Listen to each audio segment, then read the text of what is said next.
Welcome to today's session. I hope you're well, and I certainly hope you had a good weekend. I am going to be speaking about a topic that I would hope will serve as a benchmark, a building block for the conversations that we have this week. Now, last week, I primarily addressed men, with the exception of one conversation when I talked about whether you should go to university. My focus was on the men. Today's session and this week's session, I will try to incorporate both sexes, and I will try to speak to parents. If you are a parent, I think you might perhaps understand the following sentences I make. I look back at my parents and I ask my parents, and each time I ask them, what did you wish for your children from a young age, at the moment you had them? And I have heard from both parties over the years say something similar to this. Well, I wanted and I wished for each of you a life that was less difficult than we had, a life without undue suffering. We also wanted for all of you, a life with burdens sufficient for your shoulders to carry, but a life that came with fulfillment, peace, joy, a life that was worthy of living. But most importantly, we hoped that all of you would have acquired along the way, and that we could have assisted in that process of empowering each of you with the ability to have good judgment, the ability to make good decisions, and therefore to have wisdom. Now, it doesn't matter which family I go to and I ask a similar question, I tend to find a variation of the same answers. You can go back in time, and you can go across geographies and across histories and across state lines. What you find is parents genuinely want their children and their offsprings to live a life better than they did. And parents do their best to make sure that that is possible. But one of the great things about life is you cannot, no matter how much love you have, you cannot live the life and you cannot take the suffering of another person. We all have the will and the power to choose. Now, I was told from a young age that life is not about luck or chance, although they play their parts. It's not about happenstance, despite its reoccurrence. The life is more about destiny, not predestiny, but destiny. And that you get to decide how the story ends, depending on the life you want to live. And part of that was to simply encourage us to remember that life is not predestined. Predestined simply means that the end is set and the story is fixed. But if you take destiny into your hands, it simply means that you have the ability to play the most important part in the story of your life. You're the lead actor, and at any time you can stop the frame, make corrections, alter the script, choose a different part to play, and hopefully achieve some level of fulfillment in the outcomes that you see. Now, remember, it's not fixed, and so you're going to work with factors that perhaps you cannot control. I talk about the Venn diagram that describes two separate circles. In one circle, you have something that says things that I can control. And on the second circle, it has things that matter. And both intersect. And at the point where they intersect, that small or large area should be the focus of life. Things that matter and things that you can control. So as you play the cards that you're dealt, sometimes you're dealt bad cards, but there are things you cannot control, such as the cards that you're dealt, but there are things you can control, such as how you react and how you respond. So One of the key things, if you're trying to make life more meaningful, is to understand the difference between reacting and responding. We react from a place of habit. It's conditioned.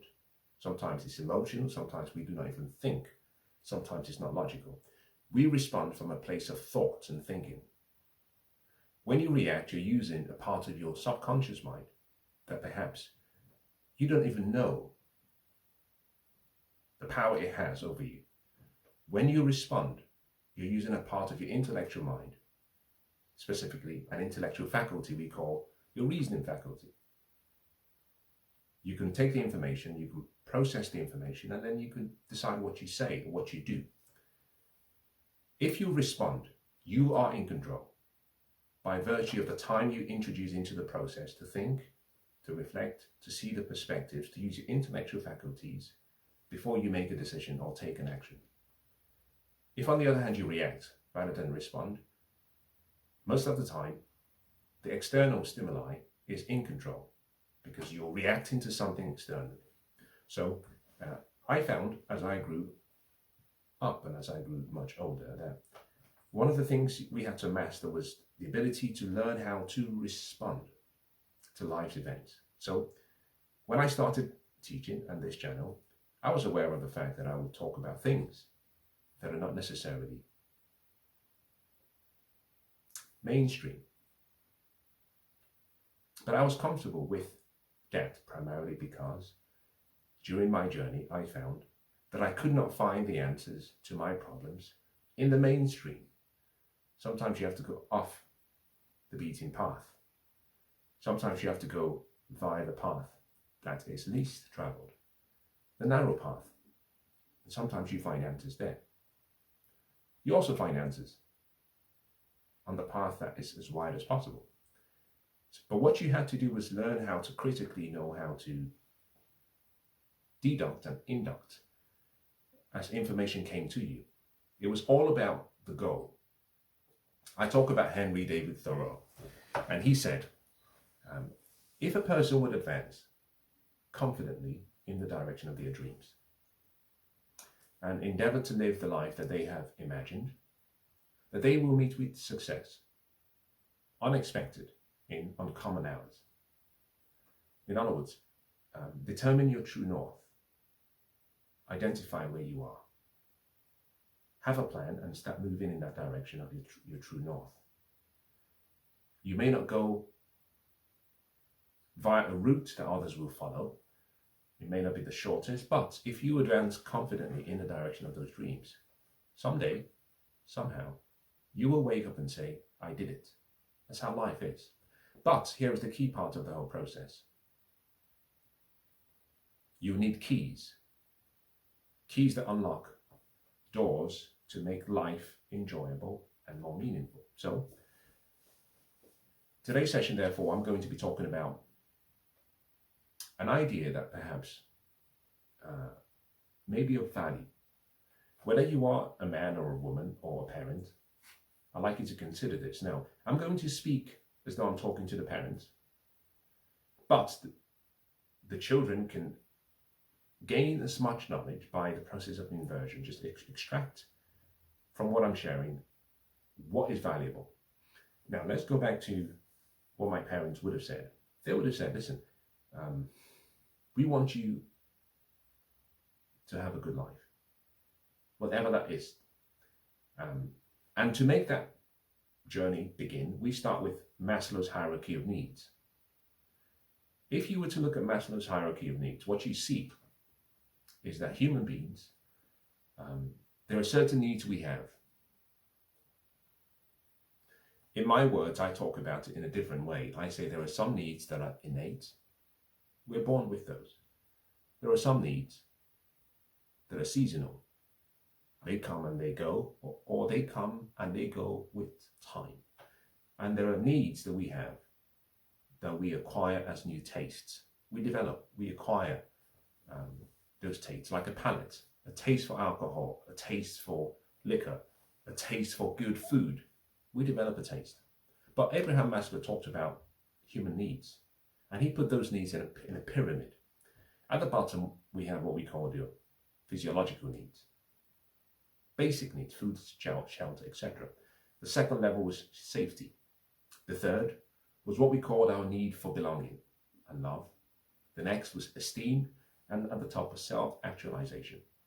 For those who had, I guess you might say, the temperament to pursue something in the transcendental, something greater than self.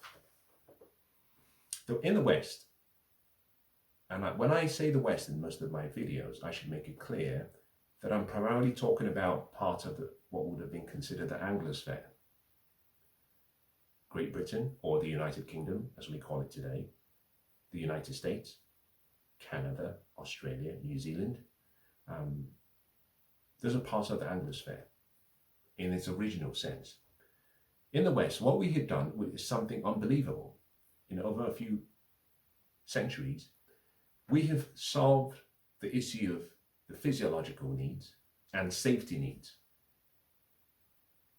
Therefore, we've pushed people up so much so that all we bother ourselves with is belonging, love, and self-esteem, and even self-actualization. Now, that is good in its fundamental sense, but we are social animals, and what we've created, unfortunately, by virtue of our success, are unintended consequences that have rendered Great Britain and the United Kingdom in a difficult place. We are safer than we've ever been. There are less wars, and we have our needs met. But from a social perspective, when we talk about relationships, happiness, fulfillment, by virtue of having everything we need on the physiological and on the safety perspective, we've also created a monster.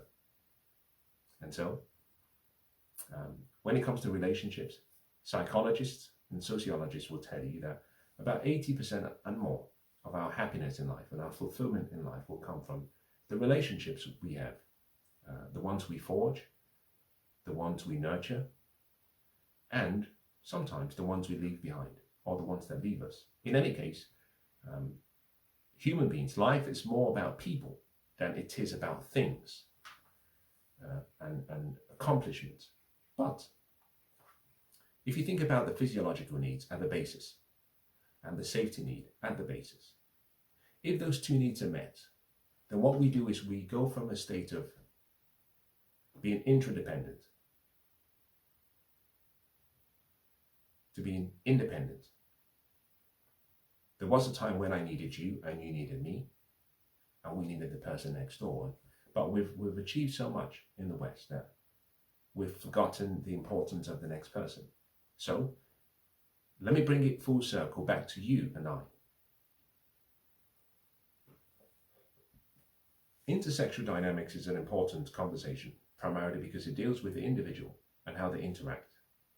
But it deals with the individual not from what we call the love of a brother or agape love, but it brings in friendship love, philia, and eros, the erotic love. And at the core, if you think about a family unit used to be composed of two people, a man and a woman, and both parties needed each other and depended on each other. And if they produced offsprings, then they strived together to ensure they provided more for their offsprings. Now, if we've solved the physiological and the safety level of needs, then we tend not to need each other for that.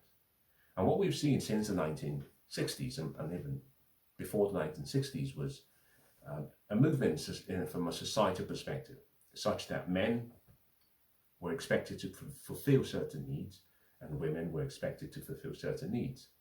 It wasn't part of a patriarchy. It wasn't a concept designed by men to disadvantage women, despite what is said.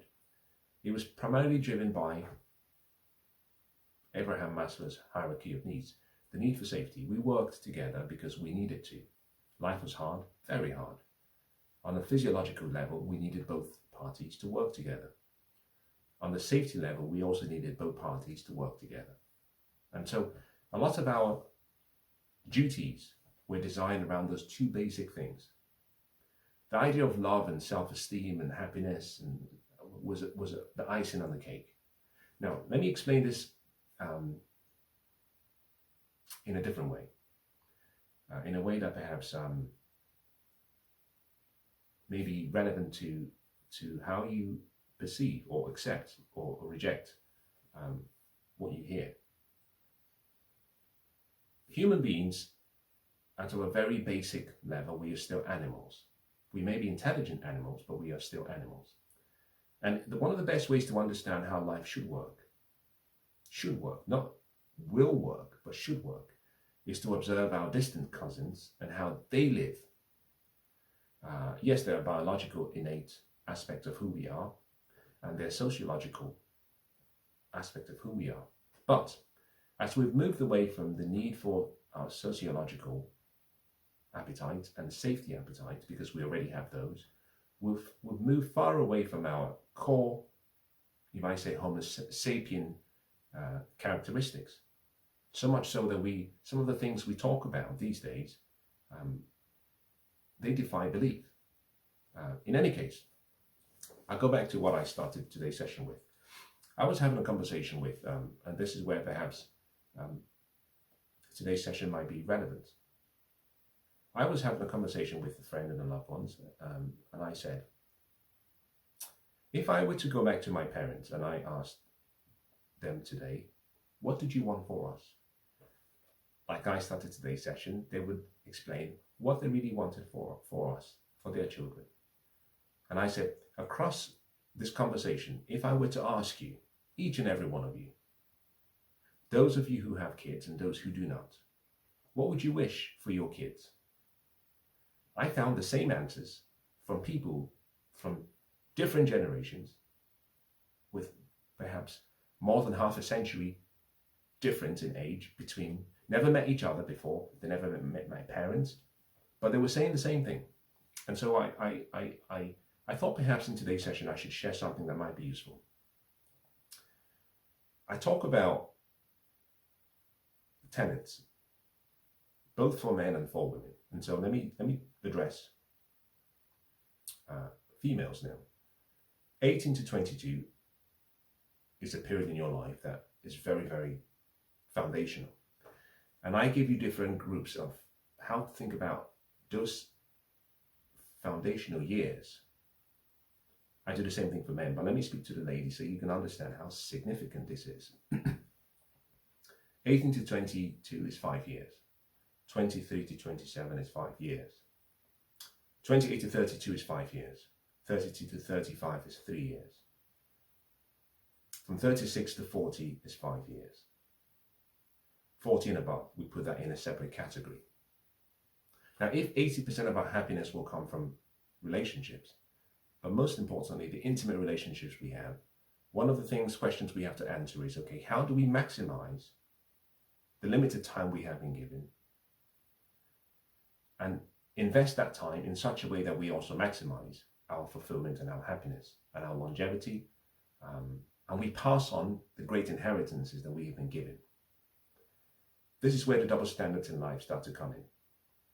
That men have to play a different set of time cards than women. Take it up with your creator if you believe in one. It's a double standard.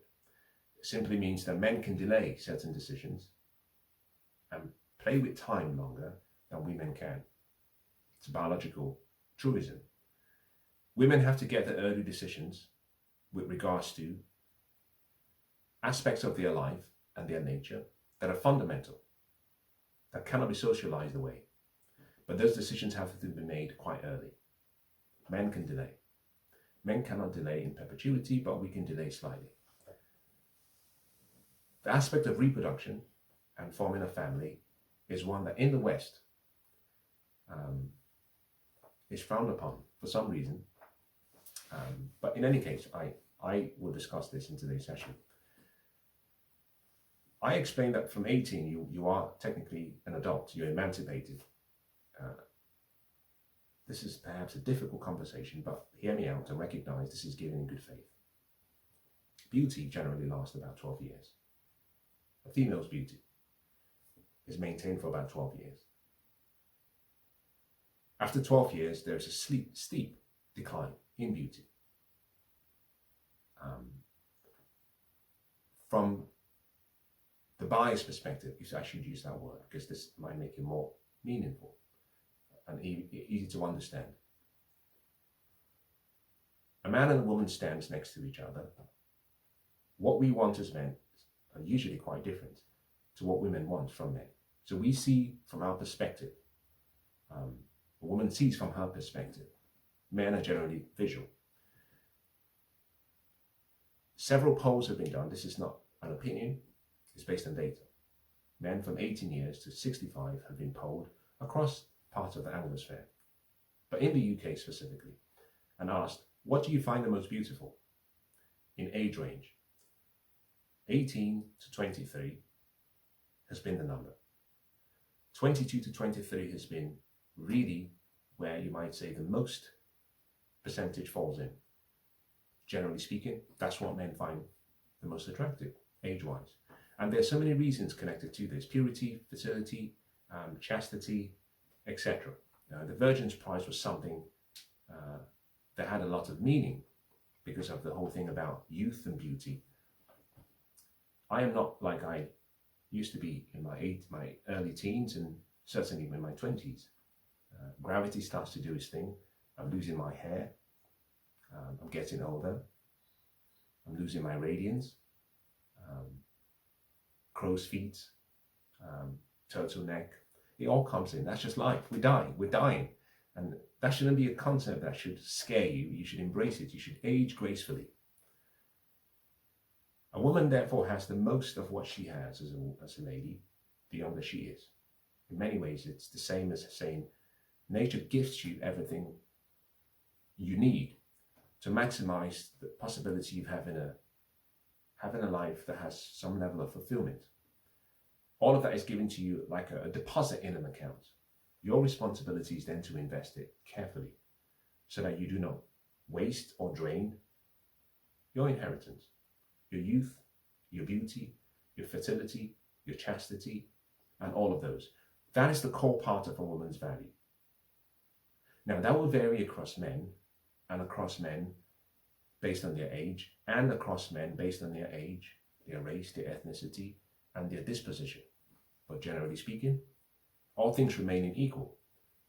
If I were a woman at my age, I could not compete just on the visuals against my 20-year-old younger self. I just could not. So the first thing is actually to see life and see things as they are as a woman. Now, I started with that, not to be condescending to your intelligence and to other parts of what makes you a special human being, created in the image and in the likeness of God. I get that. I'm only asking a question about winning. Now, what this simply means is that as you go from 18 to 22, you've wasted 5 years, or you've lived 5 years, or you've invested 5 years, depending on the decisions you make. You have another 5, then you have another 5, and then you have another 3. Nature starts to shut its doors very quickly.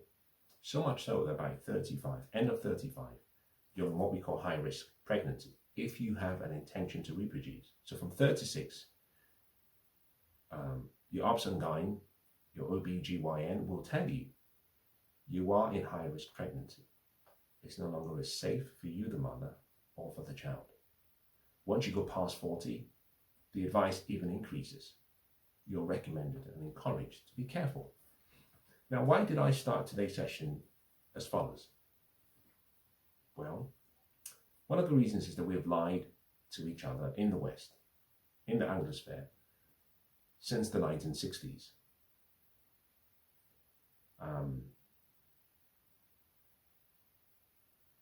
And the lies we have told has led to so much confusion amongst younger women. I sit back and I think, what would I have wished most young women would have been taught of or guided or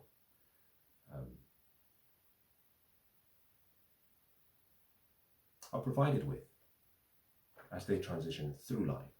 And we have told women, well, you are the same as men and time is your ally.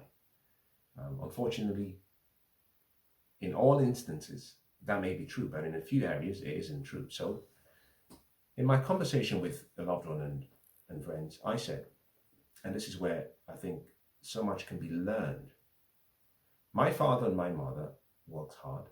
They labored, they sacrificed, they saved, they invested, just for the opportunity to give me a better life, whether that be through education, whether that be through an inheritance, or whether that be through being a good role model, that I could learn the characters or learn some of the characteristics that were required to have a meaningful life. But that was a process of investing life in life. Most parents do the same. They work hard, they save, they invest, they labor, they sweat, just for the opportunity to gift something to their loved ones. The median age in the UK, I think, is about 42, 41. The median income is about 32,000. Let's assume,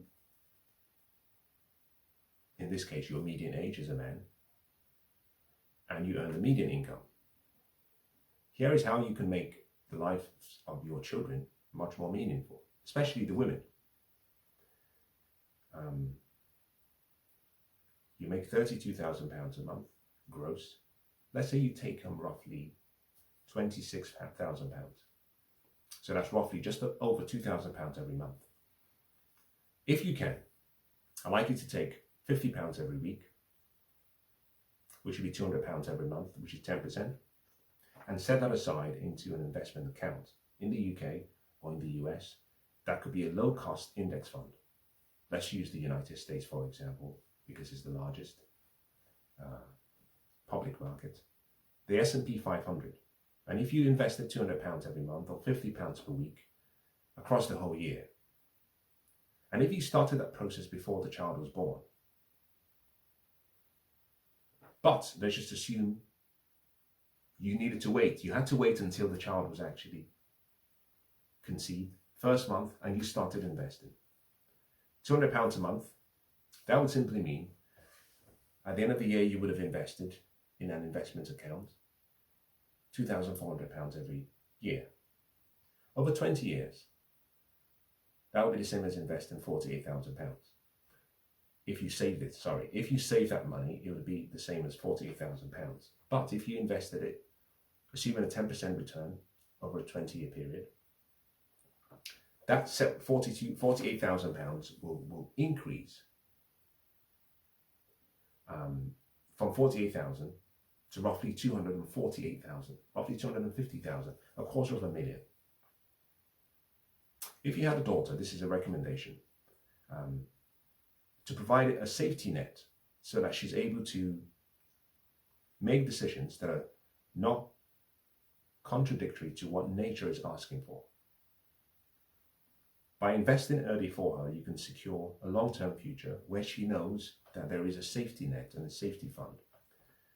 If you invested £200 per month, I made a mistake. If you invested £100 per month, in 20 years, you would have roughly £250,000. If you made that £200 per month, that would increase. That would be much more substantial. That would be about £400,000. But if you kept the money in the same account until she was 30, it increases.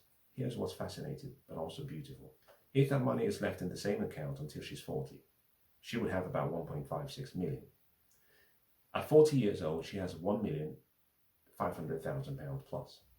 If she drew down just 5% of that amount, but allowed the other 5% to continue to compound, she would have an income of about £75,000 every single year, which far exceeds the median income that you started with as a father. That's almost double what you earned at the start.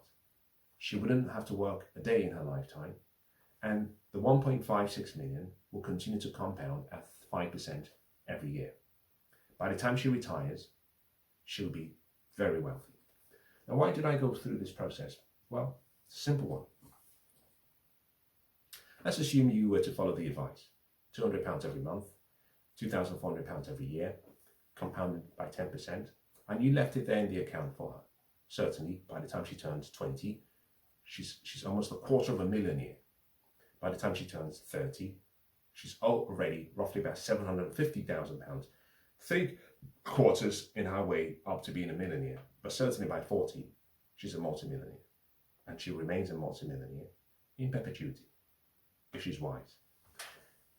Now, the reason I brought this first is to say as follows. If we look at what we are doing in society today, we are saying to women, do not start a family, pursue your dreams and goals, choose and find independence. You need to be financially independent, and therefore we have women from 18, they put a pause to the biological time clock, and they start pursuing the economic value that could come from a career and from saving and from investing. Unfortunately, by age 35, most women in the UK are now ready to start a family. But here's what's very sad, very, very sad. At 35, if you were to check in the last 2.5 years, 3 years, 4 years, the average age of the woman who gets married in the UK today is 35. The average age when the children begin is 36 or 37. But if you were to go and ask that 35-year-old woman, what have you gained in terms of monetary value? Most will tell you that what they have is student debt. They have very little savings, despite working all those years, very little savings.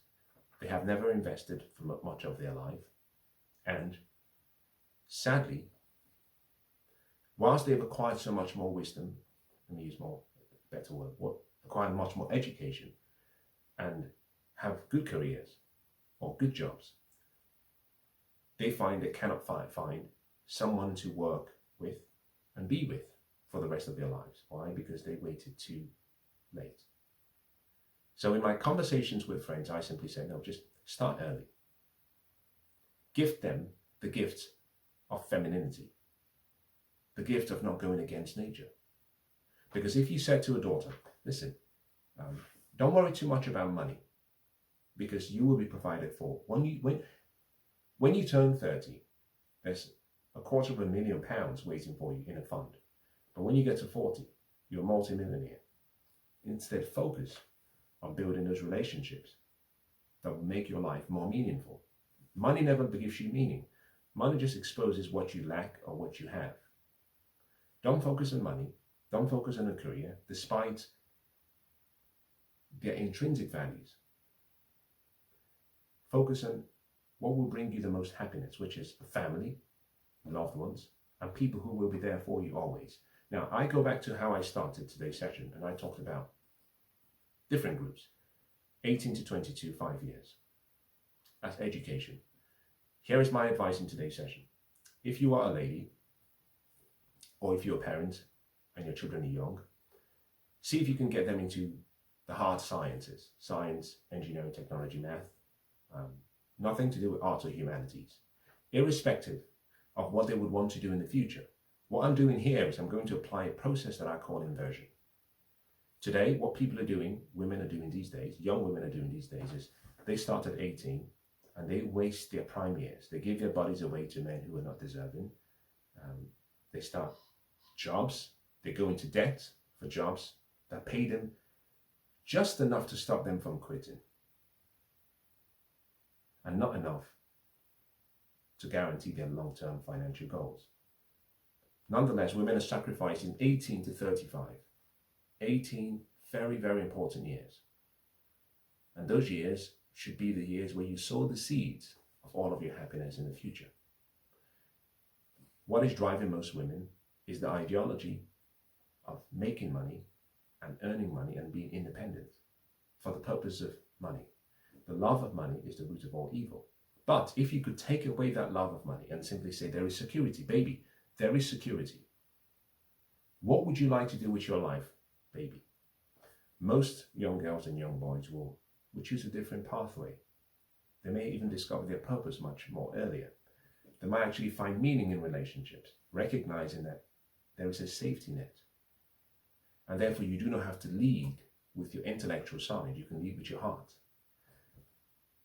So I would recommend 18 to 22 hard sciences, primarily because the hard sciences teach you the inductive and the deductive method, the scientific method. It teaches you how to think. But most importantly, I have found that those who actually study sciences and who do well in sciences can carry over to the humanities and the arts. Those who do more humanities and arts struggle harder to move into the sciences. But more importantly, what you learn from the scientific method and the scientific process lasts much longer. 18 to 22 studies, 23 to 27. I recommend you going into work.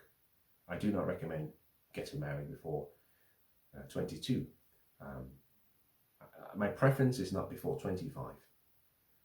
But if you want to have a family, and if your parents have already set up this investment plan for you, I think starting the process early is a good thing. 25, you can start that process, but you date for at least 2 years before you start a family.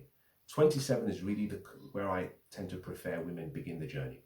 I would like it earlier, 23, yes, but it really requires that you have a great parent, or great parents, great father, great mother, and that the person who you're pair bonding with comes from a great family, because then they can guide you. If all of those checklists are met, 23, 24 is when you can start entertaining that process. So at 25, you're making a decision. 18 to 22, you've been to college. You've interacted with people. You've identified what you like. You've differentiated yourself from other women. If you want to, you've rode the carousel, whatever you wish. But you've actually had a chance to be out of home. For some reason, the family is almost like I hate to use this word, but it can be a prison to your identity and to your expression, the expression of yourself. Which is why when people go to college, they seem to pick up new identities, good, bad, or indifferent, but they're letting go of what the family identity is, and they're trying to form and forge who they really are. It takes some time before they actually discover that. So I tend to have an issue, although it makes for success if you come from a really, really good family. I tend to have an issue with moving from one family straight into another family called marriage, because most people lose a sense of, women particularly, lose a sense of who they are, especially in this interconnected digital world we live in, and especially with all the new ideologies. But if you come from a traditional family, and if you believe in the traditional approach to dating rather than the modern approach, then it works. But in any case, 27 is not a bad time to start considering getting married. Why? You've done 5 years in college and you've worked for 5 years. So you've actually implemented, and you've gone out there, perhaps you've achieved something, you've got some level of mastery in something before you start the process of motherhood. Let's assume you start at 28, and let's say you want to have 3 kids, and let's say you stair-step the kids, 135, and let's say you want to go back to work, but not until the last child is at least 3 or 4, so they can go to preschool. 135 means that you wait another 4 years, that's 9 years. We'll round it up to 10 years. So you'll be out of the market, work market, the labour market, from 28 to 38. You're going back into the market at roughly 39 or 40. But here's the key thing. At 40, remember what I said? You've had the kids. The security was never supposed to come from a job or a career. You have that investment fund. At 40, at the moment you're trying to get back into work, you have at least £1,550,000, which your parents achieved by simply investing £50 per week. You are financially independent, providing you don't spend the money completely, but you are financially independent for the rest of your life. But here's the great thing. Our life expectancy for women is 85 in the UK. You have 40 more years. You can leave that money in that account and simply draw down 5% of the value every year. That will pay you around £75,000 every single year. That would mean going back to work, You're not working because you have to, but you're working because you want to. You then allow that creativity, recognizing you've actually done the whole family, kids. You can move into whatever profession you choose or whatever calling you want. You always have safety. In addition to that, there isn't this contention you will have with a man about he has to earn a certain amount of money in order to match your education, because you haven't led with your education. You've led with your femininity, and you've led with wanting to be in union with one person. Now think about it. If on this side you have Mr. Jones, and on this side Mrs. Abel, and both are married to two different people. They have a son, they have a daughter. Mrs. Abel and her husband invest for her daughter. Mrs. Jones and her husband does the same for their son. And both of them have investments such that by 40, both of them are multimillionaires. Money is not an issue. But she started having kids at the end of 27, and he was 7 years older than she was. He was 35.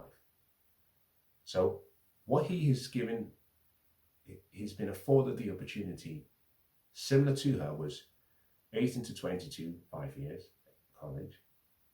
He's also given himself the opportunity to become a professional, study under someone, learn, get some level of independence from a profession, and then he's given himself 5 more years to fail. So what you have is a woman who is complete.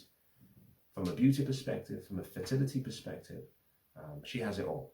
But a man who she's chosen as a spouse and a husband, who, though young, has had the opportunity to learn, to develop his identity, but also to fail, but has not led from the perspective of this is do or die. He hasn't enslaved himself to money or to the sacrifice, you might say the sacrificial lamb. He doesn't see himself as the sacrificial lamb. He comes to the conversation of the table with a lot more than just money. Primarily, the major reason why people have divorces in the West, usually money. There are other reasons, but usually it's financial. By having the backstop that guarantees a successful life for both kids, the two parties can do what we do in nature, which is to say, we need each other, and we are not independent of each other. And we can form something that is a union. We can create a family, which we will generate more of our happiness from over the long term. But we still have the opportunity to have a good life and a great life. And that is what I want to share in today's session. It doesn't take that much. Now, you might say, well, I don't have kids. Think about what you can gift your kids. Rather than your savings, £50 per month, per week, invested over 50 weeks, or 54 weeks in a year. If you did that over 20 years, and you just left the money there, and continue that for 30 years, for another 10 years, taking it to 30 years, left the money there, and continue that until 40 years. At 40, that is perhaps one of the best inheritances you can give a child. Because what you do is you free the woman from the ideology that says to the woman, especially the ideology in the West, that says to her, you should strive to be like a man. You should strive for economic success. You should strive to work. You should labor and sacrifice your most fertile beauty, your fertile attractiveness in exchange for money. By doing that, what you do is you gift the child the opportunity to have their cake and also eat it. I hope that's been useful.